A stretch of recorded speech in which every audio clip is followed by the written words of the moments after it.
उत्तराखंड की धरती से निकलकर राष्ट्रीय राजनीति में अपनी अलग पहचान बनाने वाले पद्म भूषण भगत सिंह कोश्यारी एक ऐसे जन नेता हैं जिनका जीवन संघर्ष, सादगी और समर्पण की प्रेरक गाथा है। सादा जीवन और उच्च विचारों के लिए पहचाने जाने वाले भगत सिंह कोश्यारी को राष्ट्र निर्माण और सार्वजनिक जीवन में उनके उल्लेखनीय योगदान के लिए भारत सरकार द्वारा देश के दूसरे सर्वोच्च नागरिक सम्मान पद्म भूषण से सम्मानित किया गया।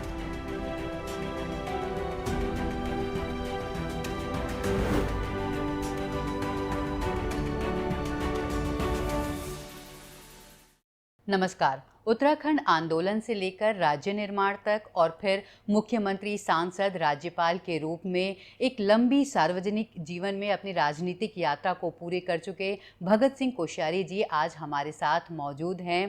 भारतीय राजनीति के वरिष्ठ राजनेता भगत सिंह कोश्यारी जी को इस वर्ष पद्म भूषण से सम्मानित किया गया है। ये सम्मान उन्हें उस समय में मिला है जब उत्तराखंड अपने गठन के 25 वर्ष पूरे कर रहा है। तो आज हम भगत दा से बातचीत करेंगे, उनकी राजनीतिक यात्रा, उनके अनुभव और जीवन के महत्वपूर्ण पड़ावों पर बातचीत करेंगे।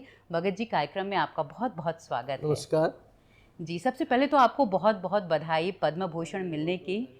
ये आपके साथ, आपके लिए आपकी व्यक्तिगत उपलब्धि है और इसके साथ ही एक तरह से देखा जाए तो एक पूरी पीढ़ी के योगदान को मान्यता देता है जिसने राज्य का सपना देखा था। तो किस तरह से आपकी पहली प्रतिक्रिया रही जब इस सम्मान की बातचीत आई?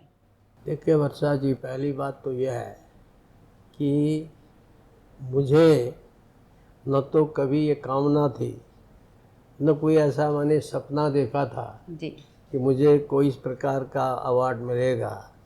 और मैं विद्यार्थी जीवन में रामकृष्ण मिशन और राष्ट्रीय स्वयंसेवक संघ के संपर्क में आया और तब से ही मेरा संकल्प था कि समाज के लिए काम करना है। जी।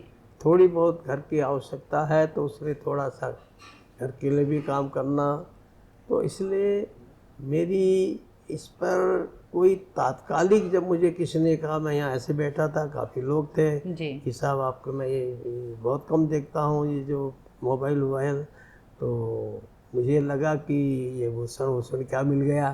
तो मेरी, लेकिन मूलतः ये जो इस समय आपने कहा कि 25 वर्ष पूरे होने पर है, रजत जयंती पर भारत सरकार ने, माननीय प्रधानमंत्री जी ने, राष्ट्रपति जी ने इतना बड़ा सम्मान दिया है, तो मूलतः मैं ये मानता हूँ कि ये सम्मान ये भगत सिंह कोश्यारी को नहीं बल्कि ये सम्मान उत्तराखंड की जनता को दिया गया है।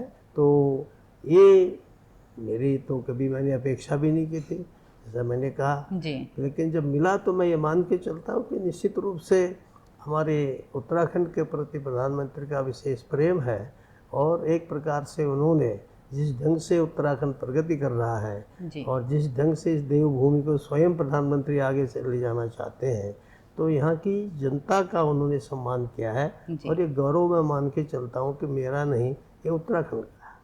बिल्कुल। और अगर हम आपकी पूरी राजनीतिक यात्रा को और सामाजिक जीवन की यात्रा को, आपके सार्वजनिक जीवन को समझने की कोशिश करें और शुरुआत करें जब, जैसे आपने अपने विद्यार्थी जीवन से बात की और उस समय जब बहुत सारे उत्तराखंड के लोग एक अलग राज्य का सपना देख रहे थे, आपने एक पुस्तक भी लिखी थी उस दौरान जो फैक्ट बेस्ड कि क्यों हमको एक अलग राज्य चाहिए। तो किस तरह से आपकी इस पूरी यात्रा की शुरुआत हुई?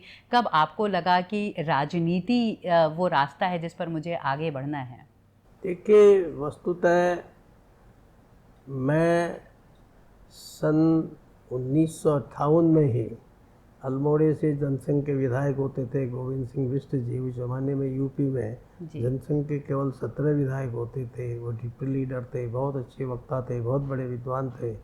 तो उनके संसर्ग में आया तो एक प्रकार से राजनीति मुझे बाल्यकाल में या किशोरावस्था में ही राजनीति मिल गई, परंतु बाद में मुझे कॉलेज आने के बाद राष्ट्रीय स्वयंसेवक संघ से जब संपर्क आया तो मुझे लगा कि मुझे भारत माता की सेवा में अधिकतम अपना समय देना चाहिए और जो भी काम करूं उससे हमारे राष्ट्र का काम हो, हमारे प्रदेश का काम हो, हमारी जनता का काम हो। स्वाभाविक रूप से मेरा रुझान शिक्षा की ओर था, जी। समाज में सुधार की ओर था। तो इसलिए मैंने प्रारंभिक जीवन में पिथौरागढ़, चंपावत, दूर मुंशियारी, धारचूला तक बच्चों के लिए उस समय बहुत अच्छी शिक्षा व्यवस्था थी नहीं, आज की तरह से इतने प्राइवेट स्कूल होते नहीं थे, और सरकारी स्कूलों में पढ़ाई तब भी कम हो पाती थी, और आज तो बिल्कुल ही शायद, क्योंकि लगभग शून्य है अधिकांश स्कूल। तो मुझे लगा कि एक अच्छा विद्या भारती शिशु मंदिर का संघ ने एक शुरुआत की है, तो मैंने जगह जगह पर उन विद्यालयों की स्थापना करके और एक प्रकार से इस दूरस्थ क्षेत्रों में शिक्षा का प्रसार, वो भी भारतीय संस्कारों से युक्त शिक्षा का प्रसार किया। आज उन विद्यालयों से पढ़े बच्चे कोई IAS हैं, कोई IPS हैं, कोई इंजीनियर, कोई रिटायर हो गए हैं, और एक संस्कार सम शिक्षा देने के लिए प्रयास किया। और बहुत बाद में जाकर के 1988 में जब उत्तराखंड आंदोलन चल रहा था, तो लगा कि भारतीय जनता पार्टी को इसे अपने हाथ में लेना चाहिए। तो मुझे संघ से आदेश हुआ कि मैं संघ की जिम्मेदारी की जगह भारतीय जनता पार्टी में काम करूं, और इस आंदोलन को राष्ट्रीय उसमें लेने के लिए मैं काम करूं, क्योंकि ऐसा लगता था कि कभी लोग जो है उसमें ऐसे नारे भी लगा देते थे हमारे आंदोलनकारी, जो राष्ट्रहित में नहीं होते थे। तो एक प्रकार से आंदोलन राष्ट्रीय उसमें आए, इसलिए बीजेपी ने अपने हाथ में लिया, और मैं इस पर उत्तराखंड प्रदेश संघर्ष समिति बनी, उत्तरांचल प्रदेश संघर्ष समिति, उसके माध्यम से, और फिर भाजपा का प्रदेश अध्यक्ष से, विधान परिषद से यात्रा चलती रही जी। और जब राज्य बना 17 फरवरी 2023 को मैंने जय श्री राम बोल दिया। तो जी, तो हम अगर चरणबद्ध तरीके से आगे चलें, और जब राज्य बना और जब आपके पास वो अवसर आया, राज्य की कमान एक तरह से आपके हाथ में मिली, आप मुख्यमंत्री रहे, और हालांकि आपका कार्यकाल बहुत सीमित था, बहुत कम समय के लिए था, लेकिन क्या लगता है उस समय आपकी प्राथमिकताएं क्या थीं राज्य को लेकर, और क्या कुछ और अगर आपको समय मिलता तो आप क्या कुछ और करना चाहते? देखिए, मैं पहली बात तो यह है कि मैं चाहता था कि उत्तराखंड ये हिमालय का राज्य है, देवभूमि है, और इसलिए मैं बार बार कहता था कि ये राज्य ये हिमालय की तरह से स्वच्छ साफ होना चाहिए, और गंगा की तरह से पवित्र होना चाहिए। ये मेरे भाव थे, और मैं अभिव्यक्त भी करता था। और दूसरा, मुझे लगता था कि यहाँ हम लोग इसको ऊर्जा प्रदेश बना सकते हैं, इसलिए मैंने अपनी इच्छा के विरुद्ध, लेकिन राष्ट्रहित में, और टिहरी जो कब का बना हुआ था लेकिन चल नहीं रहा था, शहर खाली नहीं हो रहा था, तो मैंने गंगा माई से प्रार्थना की कि मुझे ताकत दो कि यहाँ से शहर खाली हो जाए, और इससे बिजली का उत्पादन हो, और हमारे देश को पानी पीने को मिले। तो 1 साल के अंदर मैंने वो जो काम 10 साल से रुका पड़ा था, जब कभी भगोड़ा जी अनशन करते तो यूपी में उनको बंद करने की हिम्मत किसी की होती नहीं थी, लेकिन मैंने प्रधानमंत्री से मिल करके एक स्पेशल पैकेज दिलाया, और आज भी लोग मुझे 25 साल बाद भी याद करते हैं कि आपके पैकेज के कारण से हम अच्छा जीवन जी रहे हैं। तो शहर खाली हो गया, और आज लगभग 2400 मेगावाट बिजली पैदा कर रहा है। यूपी, चंडीगढ़ और दिल्ली उनको पानी पिला रहा है। तो एक तरह से आपकी उपलब्धि के तौर पर हम टिहरी बांध को देखें तो एक प्रकार से ये, और इसी प्रकार से ये योजना भी मंजरी वाली सेकेंड, वो भी आधी अधूरी छोड़ के चले गई थे, यूपी में बंद कर दिया था। तो मैंने उसके लिए भी जो है 1 साल के अंदर सारे ठेकेदारों के यूपी के झगड़े ख़त्म करके उसको भी सेंटर से पैसा दिला करके और उसको भी स्वीकृत कराया। आज वो 302 मेगावाट बिजली उत्तराखंड को दे रही है। तो मेरा ये प्रयास था कि ये एक अच्छा, क्योंकि यहाँ हमारी जल संपदा है उसका उपयोग होना चाहिए, उस दिशा में प्रयास था। दूसरा, मैंने हमारे यहाँ पैसे की कमी थी, तो मैंने अपने मुख्यमंत्री काल से 1-2 महीने पहले ही तत्कालीन मुख्यमंत्री से कहा कि देखो हम शिक्षा मित्र शुरू करते हैं। और बच्चों से मैंने कहा, बच्चे मुझसे कहते थे भगत लखनऊ में हमारे साथ देते थे, अब हमको नौकरी दो। तो मैं कहता भाई पैसे नहीं है। तो मैंने कहा चलो मैं ये शिक्षा मित्र शिक्षक बन दूँ, तो 4-4, 5-5 हज़ार रुपये में उसी गाँव का वो लड़का जो योग्य है वहीं पर उसको नौकरी दिला दी।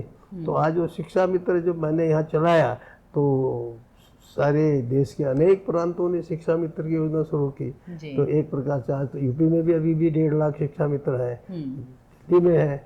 तो ये एक प्रकार की मेरी कल्पना थी कि भाई कैसे लोगों को इन्वॉल्व करना, अगर पैसा कम भी हो तो भी युवाओं को असंतोष न हो और उनको भविष्य के लिए लगे कि नहीं हम आगे हमको अच्छा भविष्य होगा, उनका कंट्रीब्यूशन हो जाए, योगदान हो जाए।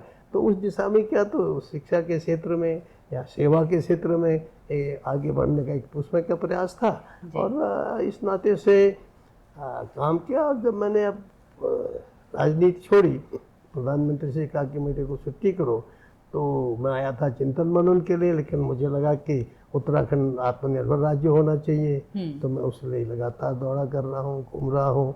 और आज लोग कोई सेब लगा रहा है, कोई केवी लगा रहा है, कोई मछली पाल रहा है। तो आप अगले 10 साल में देखेंगे कि उत्तराखंड बहुत आगे अन्य राज्यों से आज भी बहुत इंडेक्स में बहुत चीज़ों में आगे है। तो अगले 10 सालों में बहुत आगे चला जाएगा। इस यात्रा पर भी बात करेंगे, लेकिन इसके बाद जब आप सांसद के रूप में भी आपको जिम्मेदारी निभाने का मौका मिला, लोकसभा में भी, राज्यसभा में भी, तो एक तरह से राज्य की राजनीति में भी को भी समझने का अवसर था और राष्ट्र की राजनीति को भी समझने का अवसर था।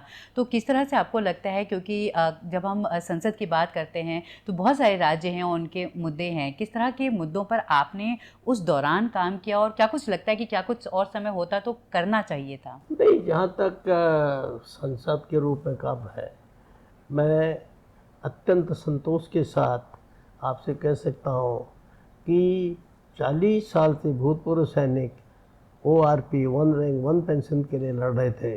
तो उनकी पिटीशन थी, मैं पिटीशन कमेटी का चेयरमैन था और मैंने एक एक चीज़ का अध्ययन करा करके और हमने सिद्ध किया कि 1 रैंक 1 पेंशन देनी ही देनी चाहिए, क्योंकि सन 72 के आसपास सैनिकों का वेतन कम कर दिया गया और सिविल थे उनका वेतन ज़्यादा था। एक प्रकार के उनके साथ अन्याय था। तो उसको मैंने सफलतापूर्वक कमेटी में पास कराया और पास कराने के बाद तत्काल प्रधानमंत्री मनमोहन सिंह जी को भेंट किया, लेकिन वो कर नहीं पाए। पर मैंने तत्कालीन बीजेपी राष्ट्रीय अध्यक्ष नितिन गडकरी से पत्र लिखवाया प्रधानमंत्री को कि आप 1 रैंक 1 पेंशन दीजिए। और ये संयोग की बात थी कि जब 2014 में एक रेवाड़ी में बीजेपी ने सैनिकों का बहुत बड़ा कार्यक्रम किया, वहीं से मोदी जी उभर करके आए, तो वहाँ उन्होंने कहा कि हम सैनिकों को 1 रैंक 1 पेंशन देंगे। तो मेरे लिए ये जीवन का एक बड़ा संतोष का कारण है। दूसरा, मैंने अपनी पिटीशन कमेटी में ये जो रेलवे है, आज आप देख रहे हैं कि ऋषिकेश से कर्णप्रयाग, हमारे सांसद लिखा करते थे, वहाँ एक प्रस्ताव दे देते कि रेल बननी चाहिए, रेल बननी चाहिए। मैंने उस पर भी पिटीशन कमेटी के माध्यम से और पूरे देश के 5 लाइनें जो स्ट्रेटेजिकली इम्पोर्टेंट हैं उनको बजाय रेलवे के उनको नेशनल प्रोजेक्ट के रूप में लेकर के उनके लिए एक प्रस्ताव पारित किया।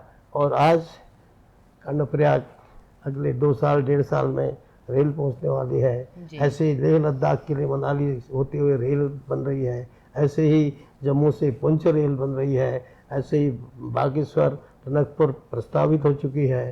तो उधर अरुणाचल में भी काम शुरू हो गया है। तो ये रेल वर्क भी जो है ये पहाड़ में जाना चाहिए। ये मेरी कमेटी ने प्रस्ताव पास किया और माननीय प्रधानमंत्री जी तो गुणग्राही हैं, उन्होंने इसको भी जो है तुरंत प्राथमिकता से लिए और 5 योजनाओं में बागेश्वर के सब में काम शुरू हो गया है। और मुझे लगता है कि जैसे सड़क हमारी आज चाइना सीमा तक सब जगह पहुंच चुकी है, जहां मैं पैदल गया था 3-3 दिन, आज वहां सड़क पहुंच चुकी है सारे सीमा पर। तो ऐसे ही एक दिन बहुत जल्दी ही सीमाओं पर जब रेल पहुंच जाएगी तो हमारी सुरक्षा के लिए एक बहुत बड़ा काम होगा और जनता के लिए भी बहुत सुविधा होगी। बिल्कुल। और रेल का एक सपना था, क्योंकि कब से हम हल्द्वानी या काठगोदाम तक रेल, और अब जो कर्णप्रयाग रेल लाइन बहुत लंबा अरसा एक उसके बीच में कहीं ना कहीं गुजरा है। और इससे आगे हम बात करें, महाराष्ट्र में एक राज्यपाल पद पर आपके कार्यकाल को, उस अनुभव को आप किस तरह से देखते हैं, क्योंकि उत्तराखंड के बाहर महाराष्ट्र की राजनीति का आपका अनुभव कुछ अलग रहा? मेरे लिए राज्यपाल का पद भी अनपेक्षित ही था, क्योंकि मैंने 2016 में घोषणा कर दी थी कि मैं 19 के बाद राजनीति नहीं करूंगा। लेकिन मुझे आज्ञा हुई तो मुझे लगा कि जब प्रधानमंत्री जी चाहते तो मुझे महाराष्ट्र जाना चाहिए। वैसे भी महाराष्ट्र के प्रति हम लोगों का बड़ा इसलिए भी लगाव है कि वहाँ छत्रपति शिवाजी महाराज जैसे जिन्होंने एक प्रकार से अद्भुत कार्य किए हैं और देश की आज़ादी के लिए और हिंदवी साम्राज्य को बनाने के लिए, तो हम उसको एक आदर्श के रूप में लेते हैं छत्रपति शिवाजी महाराज को। तो उस प्रदेश में जब मुझे राज्यपाल बनाने के लिए बात की तो मुझे मेरे मित्रों ने कहा कि आप मना मत करो। फिर मुझे अपनी प्रतिज्ञा तोड़नी पड़ी। महाराष्ट्र गया, बहुत आनंद आया, बहुत अच्छे लोग हैं, देश और विदेश के लोगों से संपर्क आया और बहुत कुछ वहाँ सीखने को मिला। और मुझे सबसे अधिक आज भी जो प्रसन्नता है कि महाराष्ट्र में आज भी मुझे उतना ही प्रेम मिलता था जितना मैं जब वहाँ था। और महाराष्ट्र के लोग मुझे इतना प्रेम देते हैं कि आप उसकी स्वयं कल्पना नहीं कर सकते। तो मुझे वहाँ हर जिले में गया, छोटे छोटे कार्यक्रमों गया। मैंने महाराष्ट्र के जब राजभवन का नए भवन का उद्घाटन था तो माननीय प्रधानमंत्री से निवेदन किया था कि भाई आप जो इसका नाम राजभवन हटाइए, इसका नाम लोक भवन बनाइए। और आज मुझे बहुत प्रसन्नता हुई जब भारत सरकार ने राजभवन का नाम बना करके लोक भवन बनाया। तो मैं उससे और अब आगे उनसे कहने वाला हूँ कि इसका नाम खाली लोक भवन मत रखो, इसका नाम लोक लुभावन रखो। जैसे मैं रात दिन लोगों से मिलता था, उनको सुनता था, लोग प्रसन्न होते थे राजभवन आकर के। तो ऐसे लोग जो है राजभवन में आज जा करके उनको लगे कि अपना भवन है, ये नहीं लगे कि कोई अलग से कोई चीज़ है, कोई बड़ी चीज़ है, फला चीज़ है, कोई ऐसा एक अपनत्व का भाव जागृत हो। तो मैं आज भी उस दिशा में काम करता हूँ और मुझे बहुत अच्छा लगा कि वहाँ मैं लगभग मैंने जाते ही 24/7 काम किया, तो उसका आनंद है। तो आपको लग रहा था कि जो आप कह रहे थे कि मैं अब सक्रिय राजनीति से 2019 के बाद हट जाता हूं, लेकिन इस राजनीति को, उत्तराखंड की राजनीति को, देश की राजनीति को अभी आपसे बहुत कुछ, आपकी सेवाएं चाहिए? नहीं, देखिए अब मैं प्रत्यक्ष राजनीति में तो 3 साल से आप देख रहे हैं कि मैं कतई हो ही नहीं, परंतु सुबह से शाम तक मेरे पास शायद किसी मंत्री के पास जितने जाते होंगे उससे कम तो नहीं आते लोग। तो मेरा भ्रमण शायद मतलब जरूरत है, जितने सारे मंत्री करते हैं उससे ज़्यादा मैं भ्रमण कर चुका होगा पिछले 3 सालों में सड़क से, और ईयर से अलग है। तो मेरा ये पैशन है, एक मेरा लगाव है। तो मैं अपनी जनता के बीच में जाता हूँ और आज जब जाता हूँ तो 2 काम के बोलता हूँ कि भाई आप आत्मनिर्भर बनना है, आपको सेब लगाओ, केवी लगाओ, फल लगाओ और चीज़ें करो। इसी प्रकार से मछली पालन करो, दुग्ध उत्पादन करो, होम स्टे बनाओ, तो आपको बहुत अच्छा लगेगा कि अनेक लोगों ने अब इस काम में शुरू कर दिया है। तो आपको लगता है कि रोजगार एक अभी भी एक ऐसी चीज़ है जिस पर पर्वतीय क्षेत्रों में खास तौर पर बहुत काम करने की जरूरत है? बहुत ही नहीं, बहुत अधिक काम करने की आवश्यकता है। और सबसे बड़ी बात क्या है कि मोदी सरकार और धामी सरकार ने इन चीजों के लिए 80% तक सब्सिडी देना शुरू किया है। तो यहाँ के लोगों को बजाय पलायन करने के अपने घर आकर के और गांव में आकर के इसी अपना काम शुरू करना चाहिए। और उस दिशा में यद्यपि संतोषजनक तो नहीं कह सकता, परंतु काफ़ी लोग अब उसमें जुट गए हैं, आ रहे हैं। और मुझे लगता है कि अगले 10 सालों में इस दिशा में प्रगति होगी। जो आज पलायन हो रहा है वो रुकेगा। और अब तो प्रधानमंत्री ने जो एकदम, जिनको कभी घोस्ट विलेज कहते थे, जहाँ कोई रहते ही नहीं थे, छोड़ दिया था, उन्होंने कहा वहाँ भी लोग रहेंगे, सड़क, बिजली, पानी बना के वाइब्रेंट विलेज का रूप दे रहे हैं। तो मुझे लगता है कि उत्तराखंड फिर से एक बार देश का सिरमौर बनेगा। जी, और आज जिस तरह से चुनौतियां, अगर हम पर्यावरणीय चुनौतियों की भी बात करें और एक तरफ जल, जंगल, ज़मीन, एक से जुड़े सवाल आज भी हैं जिन पर काम करना है। बहुत प्रगति हुई है लेकिन अभी आगे भी बहुत कुछ काम करना है। और उसमें मौसमी चुनौतियां भी अब हमारे सामने एक अलग तरह से आ रही हैं, जैसे हम थराली की आपदाएँ देखते हैं। तो इस लिहाज से राज्य को किस तरह से क्या रोड मैप होना चाहिए अगर हम कहें तो? नहीं, देखिए मुझे क्या लगता है कि बहुत से लोग कहते हैं कि सड़क बन गई, इसके कारण से ज़्यादा भूस्खलन हो रहा है, इसके कारण से पर्यावरण ज़्यादा बिगड़ रहा है, इसके कारण से बादल फट रहे हैं। तो ये बादल, जब कहीं सड़कें नहीं थी तब भी बादल फटते थे, तब कोई ज़्यादा संचार साधन थे नहीं, तो कोई गांव दब गया तो किसी को पता ही नहीं चलता था, आजादी खबर फैलती नहीं थी। है अब चूंकि कोई भी घटना होती तो तत्काल हर जगह संचार साधन है, हर जगह टावर है, हर जगह मोबाइल है, लोगों को पता लग जाता है। और इसलिए पर्यावरण में और विकास में ये सामंजस्य होना चाहिए। पर्यावरण की भी रक्षा होनी चाहिए और विकास भी होना चाहिए। आज चाइना हमारी सीमा तक रेल ला रहा है, सड़क लेके आ गया कब का, और हम अगर सड़क बनाए और हम क्या हमारे पेड़ कटने ही नहीं चाहिए? अरे पेड़ काटो तो दूसरे पेड़ लगाओ ना। तो इसी प्रकार से एक सम्यक जो चिंतन है उसका देश में अभाव है। देश में वन साइडेड सोचते हैं, या तो उन्होंने कहा कि नहीं वो बस पर्यावरण पर्यावरण बोलेंगे या बोलेंगे विकास विकास विकास। तो ये जो संतुलित हमारे यहाँ विचार नहीं होता। तो मुझे लगता है कि इस दोनों के बीच में संतुलन होना चाहिए जी। लेकिन आपको लगता है हिमालयी राज्यों के विकास की नीतियाँ अलग होनी चाहिए मैदानी इलाकों की तुलना में? नहीं, वो इसीलिए हिमालयी उत्तराखंड अलग क्यों बना है? यूपी में हमको कोई काट थोड़ी रहा था, बहुत अच्छा लगता था, हमको भी यूपी में अच्छा लगता था, यूपी के लोगों को भी अच्छा लगता था कि भाई हमारे यहाँ उत्तराखंड है, हिमालय है, अच्छा है, सबको अच्छा लगता था, आज भी अच्छा लगता है। लेकिन चूंकि यहाँ की भौगोलिक परिस्थितियां भिन्न है, सामाजिक स्थितियां भिन्न है, इसलिए इसको अलग राज्य बनाया गया। तो इसलिए ये जो हमारे छोटे राज्य के कल्पना थी वो अटल जी की सूझबूझ थी भारतीय जनता पार्टी के, कि उन्होंने छोटे राज्य बनाए और उत्तराखंड बनाया।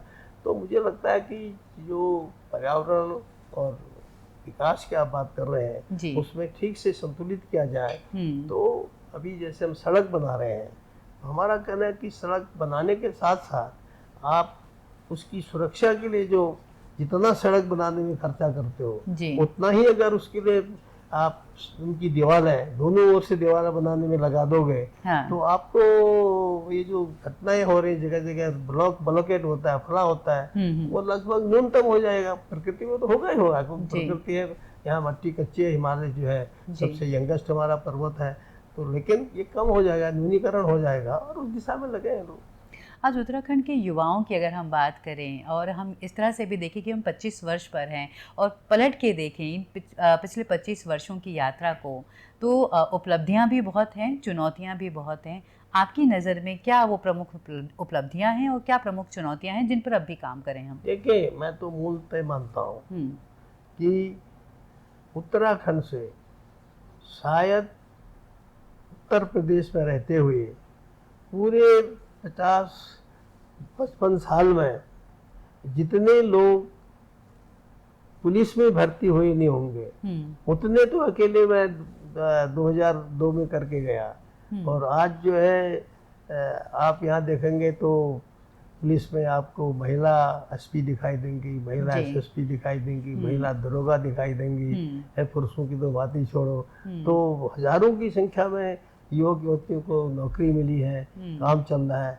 मेरे समय में उत्तर प्रदेश में महिलाएं नायब तहसीलदार होती नहीं थी, एसडीएम और पीसीएस और आईएएस तो होती थी थोड़ी थोड़ी कोई, लेकिन हमने कहा कि नहीं, नायब तहसीलदार में भी जो है महिलाएं होनी चाहिए।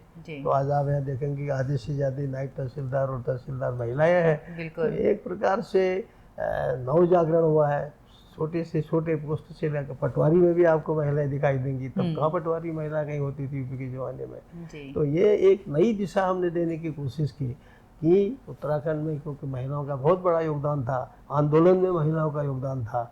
तो आज सौभाग्य है कि जब आप पीसीएस का रिजल्ट देखेंगे तो फर्स्ट 4-5 आपको लड़कियां ही दिखाई देंगी हैं। तो एक ऐसा स्वर्णिम युग की ओर उत्तराखंड जा रहा है ऐसा लगता है। और उसकी नींव निश्चित रूप से 2000 में जो पड़ी और आगे कभी कांग्रेस का शासन आया, कभी बीजेपी का आया, लेकिन आज विशेष करके मोदी जी के नेतृत्व में उस दिशा में और युवाओं को रोजगार देने में, भला पिछले 4 साल में मोदी इसके धामी जी के कार्यकाल में कोई 30,000 से ऊपर सरकारी नौकरी मिल गई है। तो अभी और लेकिन आंदोलन बहुत सारे हुए। अगर हम पिछले 2-3 साल को पलट के थोड़ा सा देखते हैं तो वो जो युवा जो शायद नौकरियों के लिए या अब उद्यमिता के लिए बढ़ावा दिया जा रहा है कि आप नौकरियों से ज़्यादा उद्यमिता की ओर बढ़िए, जिसमें शायद आपको बेहतर भविष्य मिलेगा। इसीलिए मैंने कहा कि हम स्वरोजगार की ओर आगे बढ़े, नौकरी मांगने की जगह नौकरी देने वाले बढ़े। और मैं, अगर आप कभी उसका प्रदेश में सर्वे करेंगे तो आपको लगेगा कि पिछले 4-5 सालों में या 8-10 सालों में जी। एक प्रकार से प्रदेश में उस ओर बहुत प्रगति हो रही है। महिला सहायता समूह जो है, स्वयं सहायता समूह अनेक जगह बहुत अच्छा काम कर रही जी। हैं। और यहाँ कितने उन्होंने लखपति दीदी इस प्रकार की सरकार बोलती है, कितने जी। लोग बन गए हैं। तो एक प्रकार से स्वाभाविक है कि देश में सब जगह सरकारी नौकरी की एक चाह सी बनी हुई है। तो स्वाभाविक है, पहाड़ में तो वैसे भी पहले से लोग नौकरी की चाह जाते रखते थे, लेकिन आज धीरे धीरे स्वरोजगार की ओर अब माननीय प्रधानमंत्री जी ने पहले 4 धाम का विकास किया, तो यहाँ लाखों के लाखों की संख्या में लोग आने लग गए। अब उन्होंने मानसखंड का विकास किया, तो वहाँ हजारों हजार की संख्या में आदि कैलाश, जिसका लोगों ने कहा आपने तो कभी नाम ही नहीं सुना होगा आदि कैलाश का, तो आज वहाँ हजारों की संख्या में लोग जा रहे हैं और पर्यटन के कारण से लोगों को रोजगार मिल रहा है। तो एक प्रकार से लेकिन दोनों विरोधाभास वाली स्थिति भी है। विरोधाभास वर्षा, मैं आपको इसलिए बोल रहा हूँ कि ये क्योंकि प्रदेश आंदोलन से पैदा हुआ, तो स्वाभाविक है कि अभी 25 ही साल हुए हैं, तो जो आंदोलन की प्रवृत्ति है वो थोड़ा कुछ कालखंड तक और बनी रहेगी, क्योंकि अगर सीधे सीधे राज्य बना होता शायद इतने आंदोलन होते ही नहीं। अब चूंकि आदत आंदोलन की पड़ी हुई है, तो आंदोलन की कुछ दिन आदत पड़ेगी लोगों को, लेकिन उसका जो बेहतर पक्ष है जब उसको लोग देखेंगे तो जो कमियां अभी रह गई हैं, क्योंकि कमियां तो कुछ रहेंगी या कुछ हमेशा रहती हैं, तो उन कमियों को पूरा करते जाते हैं उस दिशा में जो है। इसलिए यहाँ जो उपलब्धियाँ हैं वो उपलब्धियाँ अपने आप में बहुत बड़ी उपलब्धियाँ। जी, हम पर्यटन पे भी बात करेंगे, लेकिन अभी आप महिलाओं की बात कर रहे थे और आपने जो पद बताया सचमुच एक बदली हुई तस्वीर दिखाई देती है अगर हम जेंडर लेंस से देखें। लेकिन हम जब पहाड़ की महिला की बात करते हैं, वो महिला की बात करते हैं जो स्वयं सहायता समूह से तो जुड़ी हुई हैं, लेकिन अभी उनके सिर पे जो घास का बोझ है, जो लकड़ी का बोझ है, वो लगता है आपको कि उनकी स्थिति कितनी बदली है, बेहतर हुई है, किस तरह से देखते हैं? देखिए, वो जो महिलाएं हैं, मैं आज भी कभी कभी जब देखता हूँ कि लड़की स्कूटर चला रही है, कार चला रही है, हवाई जहाज चला रही है, PCS है, IAS है, तो हमारी दादी हमारी माँ भी होती तो अच्छा था। लेकिन मैं आपको एक मूल बात जो बताता हूँ ये है कि भले ही आज भी मेरी गांव की महिला मेरी सब एक तो सब पढ़ी लिखी हो गई। अब हाई स्कूल इंटर से कम से कोई आजकल महिला आपको मिलेगी नहीं। वो 90 साल वालों को छोड़ दीजिए, 80 साल वालों को छोड़ दीजिए, पर जो भी 60 से कम के हैं उनमें से आपको हर एक को शिक्षित मिलेंगे। स्कूल में जाएंगे आपको बालिकाएं ही ज़्यादा पढ़ने को मिलेंगी। और काम करना ये अपने आप में अभिशाप नहीं है, वो काम करती हैं। कभी कभी मुझे आज भी जब मैं देखता हूँ कि मेरी बहनें लकड़ी ला रही हैं, घास ला रही हैं, मुझे भी थोड़ा लगता है कि अरे बंद होना चाहिए। पर जिस दिन उनका घास लाना, लकड़ी लाना, काम करना बंद हो जाएगा, उनको भी ब्लड प्रेशर की बीमारी हो जाएगी, उनको भी शुगर की बीमारी हो जाएगी। आज काम करने के माध्यम से मेरे छोटे भाई गांव में रहते हैं, वो 81 साल के, मैं 84 का पूरा हो गया, तो आज भी वो सुबह से शाम तक काम करते हैं। इस अवस्था में भी तो वो मुझसे कम बीमार है, मुझसे कम दवाइयाँ खाते हैं। ऐसी हमारी उनकी पत्नी है, ठीक है। तो ये काम करना अपने आप में ये कोई अभिशाप नहीं है। तो इसलिए जो काम करना है तो पर उसके उनको सुविधा क्या है, आज वो जंगल में जा रही है तो उनके हाथ में मोबाइल है, आज वो घर में आ रही तो उनके सामने टीवी लगा रहता है। तो पुराने समय का समय नहीं रह गया है। आज जहाँ वो काम कर रहे हैं तो वहाँ उनको अपने सारी जो सुविधाएं हैं, अस्पताल बहुत नज़दीक है। उस जमाने में कहाँ ANM होती थी, आजकल तो अगर कहीं ANM नहीं, इतना हल्ला होता था। मेरी तो मैं तो 11 भाई बहन है, हमारी तो किसी ANM ने हमको पैदा नहीं करवाया है, उसमें गांव के लोग अपने आप करते थे। तो एक प्रकार से जो है आज सब जगह इतनी सुविधाएं हो गई हैं और मातृशक्ति तो यही नहीं पूरे देश में आगे बढ़ रही है, और मुझे लगता है कि उत्तराखंड इसमें भी अग्रणी बनेगा। आपको क्या लगता है कि अब अगले 25 वर्षों का जिस तरह से हम रोड मैप बना रहे हैं, 2047 की हम बात कर रहे हैं, तो किन मुद्दों को लेकर राज्य को आगे बढ़ना चाहिए, किन क्षेत्रों में ज़्यादा काम करने की आवश्यकता है? देखिए, ये धार्मिक सांस्कृतिक क्षेत्र है। एक प्रकार से उत्तराखंड धार्मिक राजधानी के रूप में प्रगति कर रही है, क्योंकि यहाँ लोग लाखों की संख्या में या कहो तो करोड़ों की संख्या में, अगर ये आप कांवड़ भी लगाएं और भी लगाएं और भी लगाएं तो लोग यहाँ पर आ रहे हैं। कुंभ होता तो करोड़ों की संख्या में लोग आते हैं। तो ये आध्यात्मिक एक प्रकार का, सारे राज्यों में, पर्वतीय राज्य सभी अच्छे हैं, लेकिन उत्तराखंड एक ऐसा राज्य है कि जहाँ के उत्तराखंड के 4 धाम उतने प्रसिद्ध हो गए हैं जितने भारतवर्ष के शंकराचार्य के 4 धाम, जगन्नाथपुरी, रामेश्वरम, द्वारकापुरी और बद्रीनाथ। तो जैसे उस जमाने से 4 धाम थे, आज यमुनोत्री, गंगोत्री, केदारनाथ और बद्रीनाथ ये ऐसे आज लोगों में लोकप्रिय हो गए, देश विदेश से लोग आते हैं। तो ये एक प्रकार का ये आध्यात्मिक राज्य के रूप में ये विकसित हो, और इसका प्रयास हो रहा है, और निश्चित रूप से उसी रूप में विकास भी होगा। आप अपने लिए किस तरह से आगे के लिए आपकी क्या योजनाएं हैं? आप लिखते भी हैं, आप पढ़ते भी हैं, आपने कई पुस्तकों पर भी काम किया है, तो खुद की अगर हम कहें सार्वजनिक जीवन में अगले 5 वर्षों को आप किस तरह से देखते हैं, किस तरह से प्लान करते हैं? मेरा इसको मैं सौभाग्य के अनुवाद कि मैं जब तक संघ में था, पढ़ता भी था, घूमता भी था, लिखता भी था, सामाजिक काम भी करता था। जब से भारतीय जनता पार्टी की जिम्मेदारी मिल गई तो मुझे अपने पढ़ने के लिए बहुत कम समय मिलता है। मैं लोकसभा में, राज्यसभा में था तो शताब्दी से जाता था तो पढ़ने का मौका मिल जाता था 4-6 घंटा हर रोज, जब भी जाता था। तो अब समय इतना कम मिलता है कि मैं राजनीति से दूर हूँ, लेकिन सुबह से शाम तक जनता मुझे घेरी रहती है। सुबह से रात तक लोग मुझे कार्यक्रमों के लिए बुलाते रहते हैं। मैं पिछले 3 सालों में 1,30,000 किलोमीटर रोड से चला गया हूँ। कि बाई ईयर अलग है, आधे से ज़्यादा लोगों को मना करना पड़ता है कि मैं नहीं आ सकता हूँ। तो इस उम्र में भी लोगों का प्यार है, तो लोग बुलाते हैं, तो मैं कोशिश करता हूँ कि भाई उनके बीच में जाए। लोग आते हैं, मैं कोशिश करता हूँ कि भाई उनकी थोड़ी समस्या मेरे से अगर हल हो जाएगी तो मेरा जीवन धन्य हो जाएगा। तो इसलिए अपने को व्यस्त भी रखता हूँ और लोगों का प्रेम भी मिला रहता है। तो जब आप पहाड़ों में ऐसे घूमते हैं, जैसे आप कह रहे हैं कि आप सड़क यात्राएं बहुत करते हैं और सड़क मार्ग से जाते हैं, तो आपके अंदर क्या वो एहसास आते हैं जब आप अपने जंगलों को, नदियों को देखते हैं?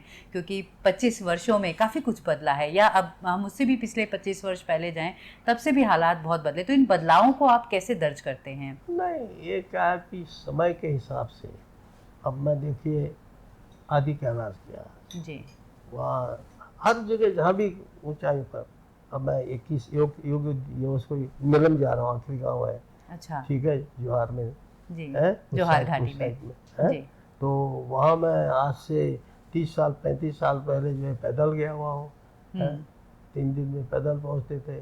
तो ऐसे हर जगह जहाँ जहाँ गया मैं पैदल गया। आज वहाँ यहाँ गढ़वाल में जो बाड़ा होती है रिमखेम, मैं 2 दिन पैदल चल के चाइना बॉर्डर पर पहुंचा था, ITBP में रुका था रात को। आज वहाँ मोटर चली गई है। आज जहाँ जहाँ मैं पैदल गया वहाँ सब जगह मोटर गई है। मैं कभी कैलाश नहीं जा पाया, मेरे दादाजी 3 बार गए, पिताजी 1 बार गए। उस जमाने में मेरे को तृष्णा रह गई मेरी, जा नहीं पाया। परंतु मोदी जी और हमारे गडकरी की कृपा से वहाँ धारचूला में रोड आगे रिपो लेक तक पहुंच चुके हैं। तो ओल्ड रिपो लेक से कैलाश के दर्शन होते हैं। केवल 300 मीटर जाने के बाद, 300 मीटर जाने में आदमी के प्राण सूख जाते हैं क्योंकि ऑक्सीजन होता नहीं है। तो लेकिन मैं वहाँ भी गया और वहाँ से कैलाश के दर्शन के तो लगा कि यहीं रह जाना चाहिए, यहीं बैठे रहना चाहिए। इतना सुंदर प्रकृति दिखे, ठीक है मानसरोवर नहीं दिखता, लेकिन वहीं से भारत की भूमि से कैलाश पर्वत के जब दर्शन होते हैं तो आपको लगता है कि आप शिव जी के दर्शन कर रहे हैं। तो इसलिए एक प्रकार से संतुष्टि भी होती है कि भाई देखो हम इतने आगे बढ़ गए हैं और हमको जो सौभाग्य इस एज में कैलाश जाने का परमिशन नहीं मिलती है, तो हिंदुस्तान से ही हमने पवित्र कैलाश के दर्शन कर रहे। तो ये कार्यक्रम के आखिर में आप क्या कुछ संदेश देना चाहेंगे युवाओं को, खासतौर पर हमारे? मैं तो हमेशा ही अपने युवा साथियों को कहता हूँ कि देखिए, सपने ऊंचे रखो, परिश्रम की पराकाष्ठा करो और कभी निराश मत हो। हमेशा पॉजिटिव थिंकिंग करो, और जो आज ये जो मोबाइल की ये जो समय कांति की बुराइयां आ रही हैं, इनसे दूर रहो। और इनसे दूर रहोगे तो आप स्वाभाविक ही एक अच्छा जीवन जिएंगे। नहीं अच्छी नौकरी मिलेगी, लेकिन आपको अगर आदतें ठीक है तो आपको स्वास्थ्य भी ठीक रहेगा, जी। मानसिक स्थिति भी ठीक रहेगी। तो इसलिए जो बुराइयां पश्चिम से आ रही हैं, उन बुराइयों से लोग दूर रहें, ये हम उनको बोलते हैं। अब हमारे अकेले बोलने से तो होगा नहीं, कि पूरे समाज में पूरी शिक्षा पद्धति को बदलना पड़ेगा, और उस उद्देश्य से NEP में कोशिश की जा रही है। और मुझे लगता है कि इसका समाधान समाज करेगा। समाज में धीरे धीरे लोग सुधरेंगे भी, क्योंकि सब कुछ चीज़ें आती हैं उसमें विकृतियाँ भी आती हैं, तो विकृतियों को दूर करना पड़ता है। तो उस दिशा में मुझे लगता है कि सभी ने मिलकर प्रयास करना चाहिए। बिल्कुल, आपने हमसे बातचीत की, हमें ये समय दिया, इसके लिए आपका बहुत-बहुत धन्यवाद और एक बार फिर आपको बहुत-बहुत शुभकामनाएँ बहुत पद्म बहुत भूषण धन्यवाद पुरस्कार के आपको लिए। जी, वर्षा जी, बहुत धन्यवाद। जी, तो ये थी भगत सिंह कोश्यारी जी से हमारी बातचीत। उन्होंने अपनी पूरी राजनीतिक यात्रा के बारे में बात की और पहाड़ के मुद्दों के बारे में बात की और समाधानों के बारे में भी बात की, और एक किस तरह से उत्तराखंड के युवाओं के लिए संदेश दिया कि पॉजिटिव थिंकिंग के साथ वो आगे बढ़ें, उद्यमिता के लिए काम करें, और इस तरह से राज्य के निर्माण में अभी बहुत कुछ काम होने बाकी भी हैं और बहुत सारी उपलब्धियां राज्य के पास हैं। कार्यक्रम में इतना ही। नमस्कार।